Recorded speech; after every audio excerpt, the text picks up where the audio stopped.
Hi good people! So, ayan, umaga ngayon at, ayan, yesterday ay nag-ayos ako ng ating mga purples. Bali, napapansin ko kasi yung ating mga peach snow and Murasaki ay parang hindi gumaganda yung pagiging compact ng kanilang leaves dito sa area na to guys, sa baba. So, naisip ko silang pagpalitin ng Purple Delight. Ang hirap guys kasi sobrang lalaki ng pots nila and sobrang bigat talaga kasi dahil dun sa garden soil.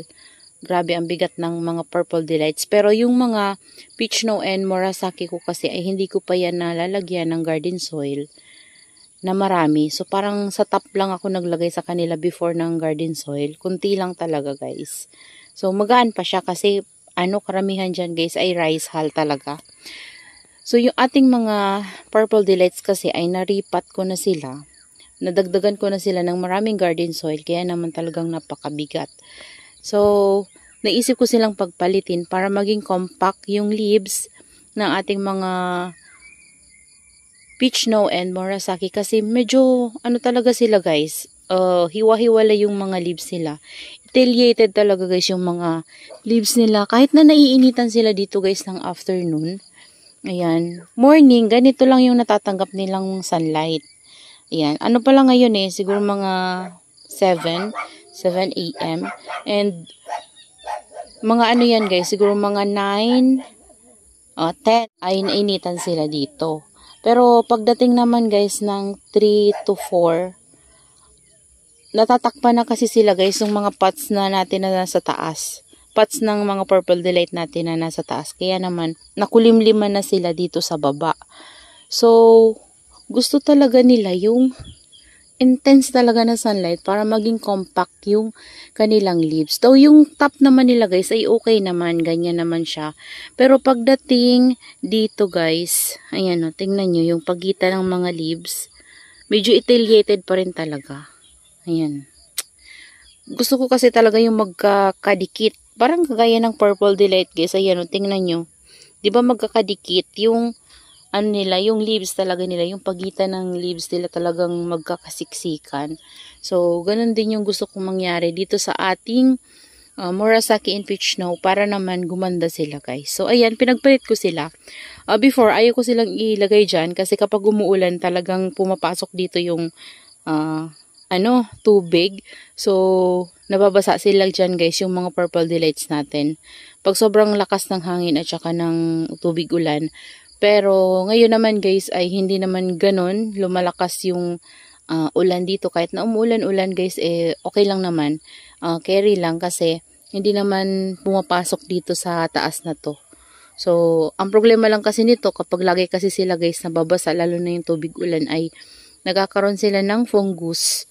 So, ayan, ko na lang, i-observe ko na lang kung magugustuhan nila sa area na yan. Ayan, simula dito guys, yung doon hindi ko na ginalaw kasi yung mga purples yun, and dyan medyo makulimlim talaga dyan na area kasi itong dito banda, may net kasi yan, tapos yung poste natin dyan guys ay nakakatakip dito sa natin, dalawang ito kapag nandun na yung sunlight sa likod. So, yung mga dito talagang naiinitan to maghapon. Ayan. So, hanggang dito guys. So, kung mapapansin nyo, kalbo sila kasi nga tinanggalan natin sila ng mga leaves before. So, ayan o. Kasi sobra ng talaga guys. Sa dami ng leaves nila, parang hindi na makahinga yung succulents natin dun sa ilalim. Kaya naman naisipan ko talagang tanggalin para maging makahoy na rin sila guys. Ayan. Malinis kasi sila tingnan guys kapag walang mga leaves sa ilalim. Yan, ganun din yung ating mga Purple Delights and yung ating mga Super Balm. Pero, sa Super Balm naman, okay lang naman guys. Ang ganyan, Naano lang kasi ako sa kanila guys, kasi sobrang siksika na talaga sila. Simula sa puno, pataas. Grabe yung dahon. Di ba naipakita ko sa inyo yung mga leaf propagation? Mamaya ipapakita ko ulit sa inyo guys. Wala pa namang tumutubo na roots and baby sa kanila, pero antayin natin na magkaroon. Ito, hindi ko pa to naripat, yung ating Purple Delight. Galing to guys sa taas, Di ko pa to nalagyan ng garden soil. Pero ang lalaki ng heads nito guys.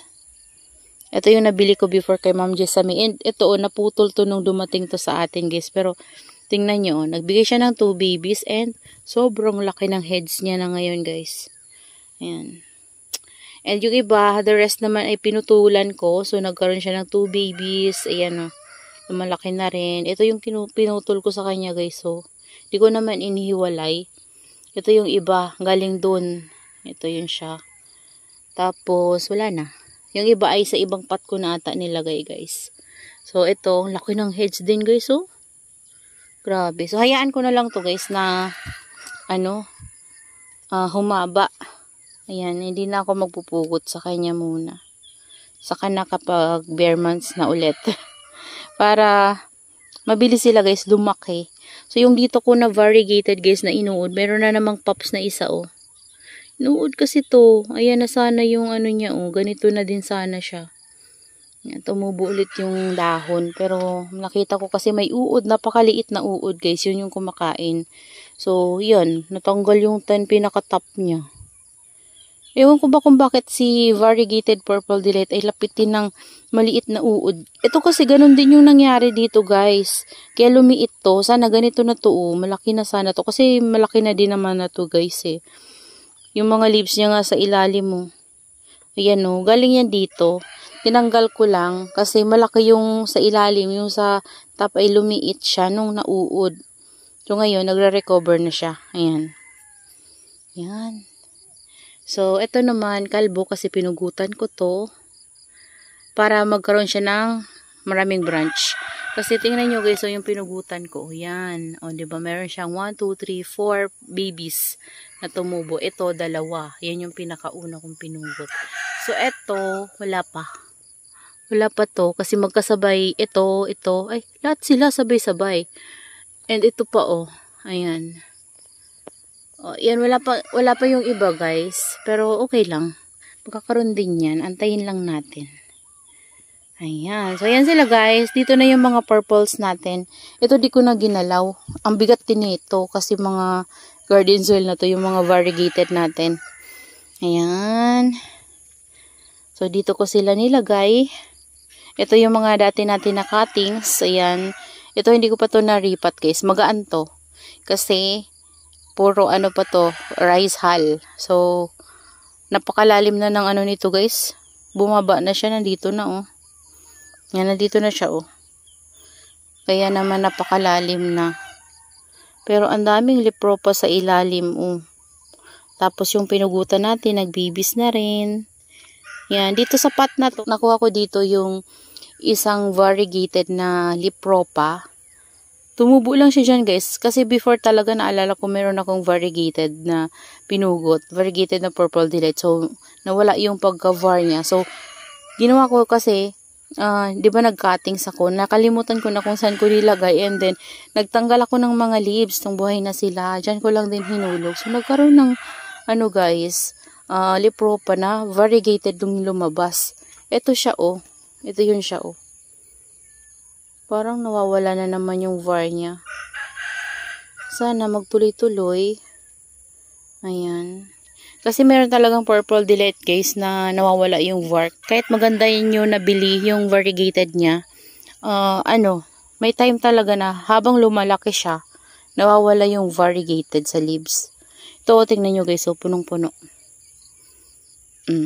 Sa taas hirap na hirap ako silipin to. Pero dito okay na. Yan, may lumalaki na rin na donkey tail, lipropa lang, tapos pink puppet, ayan o. Kasi hinulog ko lang yan dyan guys ng mga leaves, tapos ayan na. May din ata eh. Ay, hindi, donkey tail din ata to. Lahat donkey tail. Yan guys oh. Alam ko may mga burrito pa yan eh. Ayan, pinag-iisipan ko nga kung lalagyan ko sila ng burrito dito sa mga gilid. Para may nagtitrail. Kaso lang, iniisip ko, kapag ililipat ko sila, mahirapan na naman ako. Kasi kapag wala kang mahawakan, tas napakabigat ng pot, sobrang hirap talaga guys dalhin. Ayan o. Ito yung mga purples natin. Makikita nyo na talaga ng maayos. And dinilig ko sila kahapon. In-sprayhan ko. So, lagi na ako guys nag-spray sa kanila kasi ang bilis ng matuyo ng lupa. Sobrang taas ng humidity dito sa amin. Ayan. Ito yung mga cuttings ko. Ito yung mga last cuttings ko, guys. Galing dun sa batya ko na kulay itim na napakalaki. So, ito yan sila. Yan. Tapos, ito yung galing kay Ma'am Nida na napakabigat talaga. Sobra. Ayan. Nasagi nga to guys. Nandun sa ilalim yung mga leaves na natanggal sa kanya kasi sobrang bigat talaga. So, hindi ko na kinuha kasi nasa ilalim hindi ko maabot. Ayan. Laki. Oh, tingnan nyo guys. Diba? Ayan. So, yan yung itsura nila guys. Ganun pa rin naman ang itsura nila. Kaso lang, nasa taas na yung peach no, and nasa baba na yung purple delight. So, tingin ko naman magugustuhan ng mga purple delights dito sa baba. Kasi gusto naman nila yung medyo nasi-shade sila guys. Kasi nagiging purplish talaga yung kanilang mga leaves. Ayaw nila ng sobra-sobrang sunlight. Kasi kapag sobra naman yung sunlight, inamumutla kasi sila guys. So, tama lang na pinagpalit ko sila. Ayan o. Kaso nagtitrail na talaga yung sa top. Hayaan ko na lang yan guys na mag-trail para maganda silang tingnan kasi kapag nagtitrail eh. And eto, inayos ko to kahapon. Gabi na nga yun guys eh. Yung ko guys, so si habit ko, tingnan nyo, naging free lang to sa akin ni Ma'am Mercy before. Yan, Mercy ating. Yan. Shout out kay Ma'am Mercy. Ayan siya. Natanggal yung napakalaking leaves niya dito. So, one stem lang kasi ito binigay niya sa akin. Pero ang taba. So, ngayon, ang dami niyang babies. Tapos, green na green. Walang red talaga guys. Kasi kulang siya sa sunlight. So, naging ganito. Bumalik siya sa dati niyang form. Kasi sabi ni Ma'am Mercy ay yung habit daw ay galing sa flapjack. So, ayan. Naging na siya, flapjack. Tapos ito, nilagyan ko to ng mapatungan sa ilalim kasi sobrang lalim. Yung ating silver balm. Ang laki na niya guys, oh. Yung dito, namatay yung isa dito guys. Pero nasave ko yung mga babies niya na dito. Ayan. Tapos meron pa tayong lipropa ng variegated Tito Buns. And then, dito yung pinaka-top. Ayan. Di ko alam kung may kung may roots na. Tingnan natin. Wala pang roots. Pero hindi ko pa yan kasi binabasa. Ayan lang natin siya. Kapag ninineglect kasi guys ay nabubuhay sila. Pero kapag lagi nating pinapansin, pumapangit. So ayan, ito na yung nabili ko before na silver balm. Yan yung itsura niya guys. Yung niya, yung leaves niya ay hindi siya parang super balm na ganito. Ayan, nadi-deform. Ewan ko kung bakit. Siguro dahil parang monstrous siya. So, kaya nagaganyan yung leaves niya. Tapos ito, lumalaki na guys, oh. Ito yung kasamahan ng isa natin na narat. Tapos yung baby niya, lumalaki na rin. Tapos ito, lumalaki na rin. So, ayan, nagustuhan nila. Tapos meron tayong mga lip propagation. Ito siya. Parang hindi siya silver balm, guys. Hindi ko alam kung kapag lumaki, guys, ay maging ganito siya. Pero, ngayon, ito pa lang yung mukha niya. Ayan. Marami tayong mga lipropa. Yung mga wala pang babies ay yan, last ko na yan guys na napropa. Ito meron ng pops yung pinugutan ko. So yan sila guys. Initan sila ng morning oh. Yan dito na area pero dun sa dulo wala. So yan lang guys yung nagawa ko yesterday. Yan para maging compact talaga yung mga peach snow and Murasaki natin sa top. Kaya pinagpalit ko sila ni Purple Delight. So that's all for today's video guys. And I hope you enjoy watching and see you on my next vlog. Happy gardening everyone. Bye!